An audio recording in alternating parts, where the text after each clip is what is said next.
Thought I'd check in and basically show you what Paul did with all the pipe work under the house. He's done a really good job connecting it to the tanks.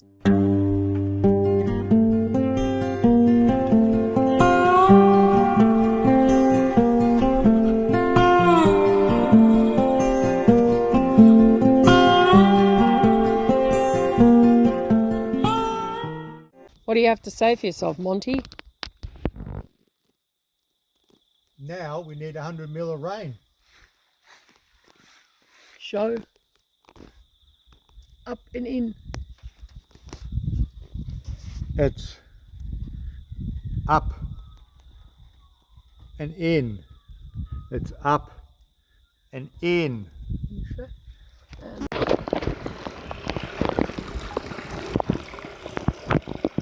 Our first bit of water into our tank. It's not flowing super fast. I haven't finished it off yet either. It's flowing in there. Yeah, it's flowing.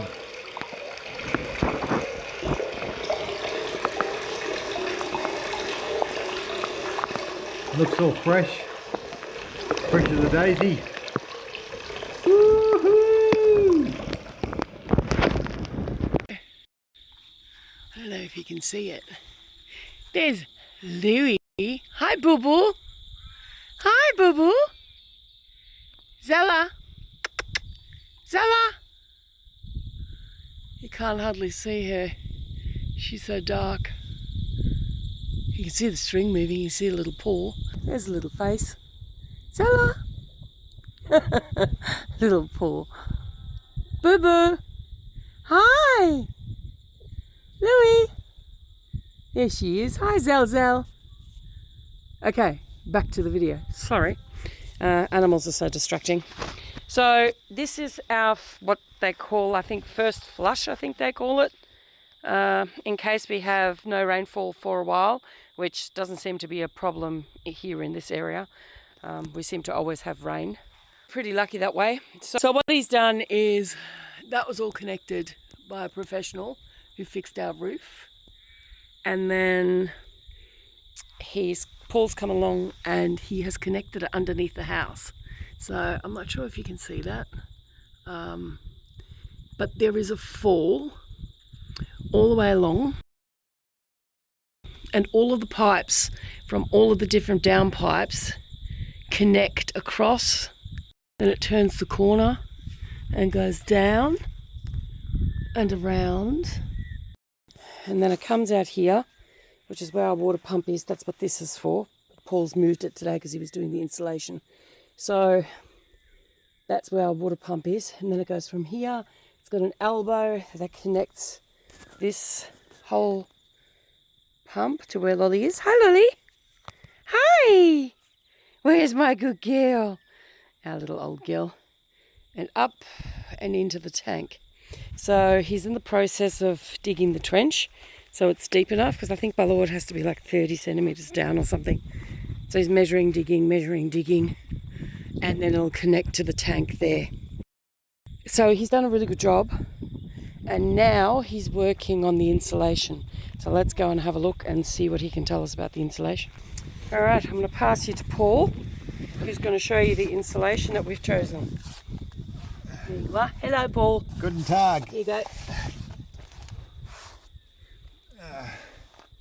I've done the pipe work. So here we've got the foil boards underneath, and underneath that is just some extra insulation around the bedroom as well. So we're putting that up, as you can see. So, and that's going all the way along, all the way down to there. So I've done most of over the other side, so now I'm just doing the shorter side. So for those of you who don't know this, we bought a 1936 California bungalow, and decided to move it onto our property. It's the videos of the actual move and prep and excitement is all in our history. Now, little did we know, please be aware, that when you make a decision like that and you move the house onto the property, we didn't realise that it's classified as a new build.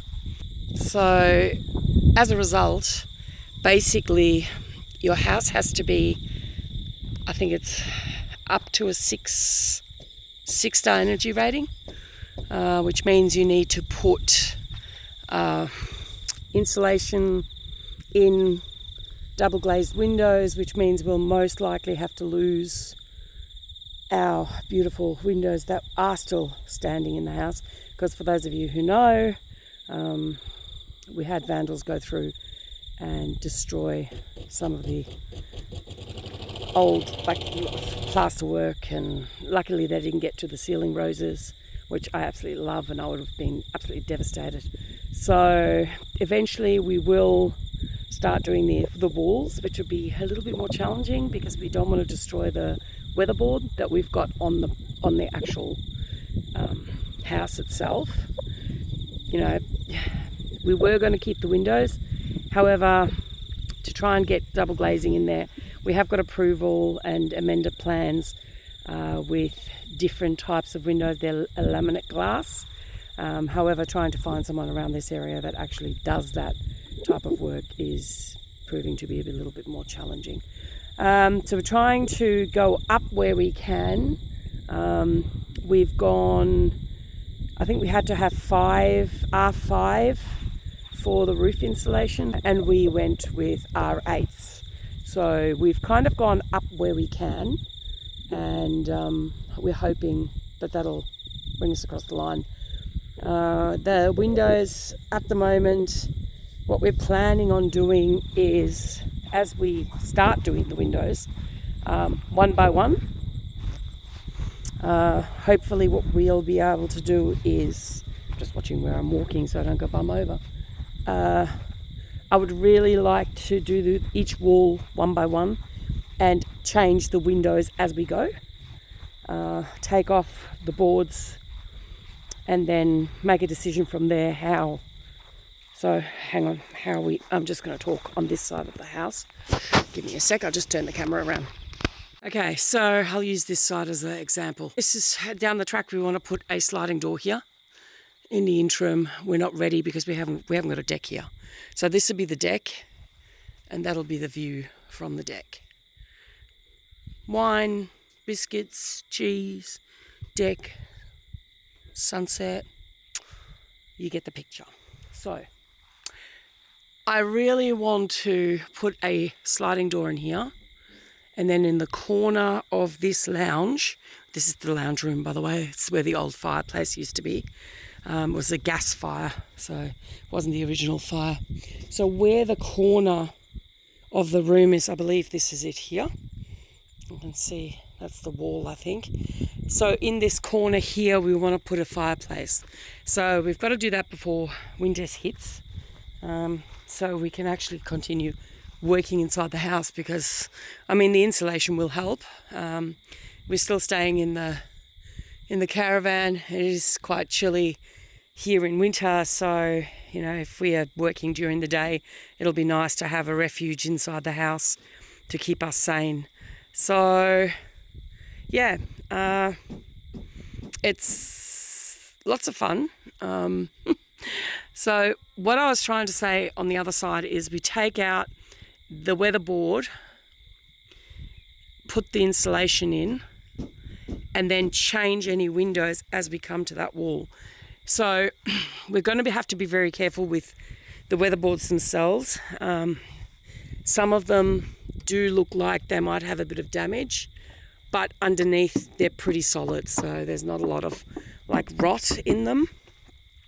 So we do have a few, like for example here, that we'll need to replace up to wherever the rot stops. So we'll kind of cut that one, slide it over, cut this one, slide it over, so that we've got a nice join, then putty it in between, and then insert a piece on this side As you can see, some of them, they've got a bit of damage. We'll have to exchange this post here. Our builder friend says it's not too hard to do. All these windows currently have plastic tablecloths as the window. We've got our things stored in there, so you'll have to excuse. You can see it's plastic. You would have seen it also in one of our previous videos. If the rains really get bad, we might have to silicone around that and then reattach that, because this window will be gone anyway. So we've got to still build a back door step legally. We've decided to, instead of, because our parents are aging, if they want to visit, it's going to be difficult to traverse like stairs. It's hard to do. Also with this old girl and me, we think that a ramp is going to be easier. So we're going to have a ramp that comes, like a landing that comes out with a ramp that I can go from the washing line and straight up the ramp with my trolley and straight into the laundry, which will be the mud room as well. So we will do an indoor tour, but at the moment we've got all our stuff stored there, and until we get some semblance of, normality back, I'm not showing the house off to anyone at the moment. We're sorting through things and moving things around. So yeah, that's where we're up to. So I said to Paul, if we do it one wall at a time, we'll probably leave this one to last, just because it's got the most rot, and we're going to have to get a, involved, our friend who's a builder. So you can see it's all rotten. So we'll need to exchange quite a few bits and bobs in this, like redo the door frame and all of those things. So yeah, but that's okay. We knew it was going to be a big job, but Paul's done a wonderful job of all the piping. He's now doing all the insulation. I'll show you. He's done pretty much this side already. You can see how beautiful that looks. He's still yet to put the tape on. So there is tape that tapes in between to keep them all together. I don't think it's got a R rating. It's the biggest one you can get. It's a 5 centimeter one. Yeah, foilboard.com is the company. And yeah, we're pretty happy. We went through a company called Pricewise Insulation. I will put the link to that company in the description box for you to have a look. They were quite good. Cost us about $300 in delivery from the other side of Melbourne all the way out to Gippsland, which is where we're located. It's a fair way away. What else can I tell you? I think that's about it. So it's a challenge. And we do have to get a grip on why we're doing this and remember our whys. I think that is the biggest thing. Why are we doing this? Self-sufficiency, off the grid, the views, the animals. So if you haven't already, we'd love for you to subscribe and join us on our journey.